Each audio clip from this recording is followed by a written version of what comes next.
मैं तो शारीरिक दृष्टि से नहीं भी रहूँगा तो अपने पीछे बहुत बीज बिखेर कर जा रहा हूँ।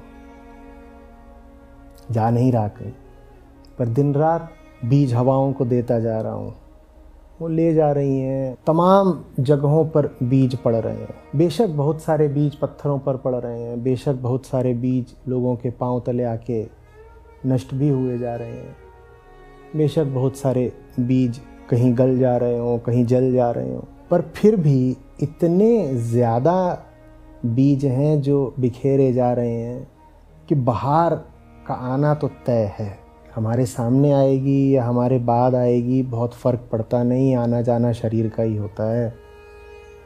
हाँ, थोड़ा सा शरीरगत स्वार्थ है कि अपने सामने कुछ होता देख लें तो व्यक्तिगत रूप से भी मज़ा आ जाएगा, पर अपने सामने होता नहीं भी देखा तो कोई बात नहीं, बाहर तो आएगी।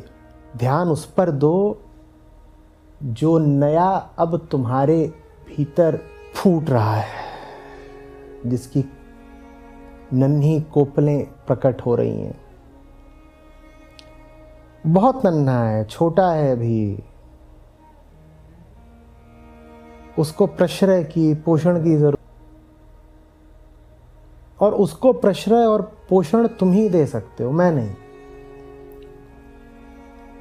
मेरा अधिकार इतने तक ही है कि कहा ना, बीज उड़ा दूं हवाओं में, उसके बाद वो जहां पड़े और किसी को वो पसंद आ जाएं, किसी को उनमें कीमत और सार्थकता दिखाई दे, तो अब ये उसकी जिम्मेदारी है कि उन बीजों को अपना मान करके उन्हें खाद पानी दे। बीज मैंने उड़ाया था, पर आकर के तुम्हारे आंगन में पड़ गया है ना, तो अब वो किसका है, मेरा कि तुम्हारा? अब वो तुम्हारा है, मैं अब कोई नहीं। वास्तव में वो बीज व्यक्तिगत रूप से मेरा भी कभी था ही नहीं।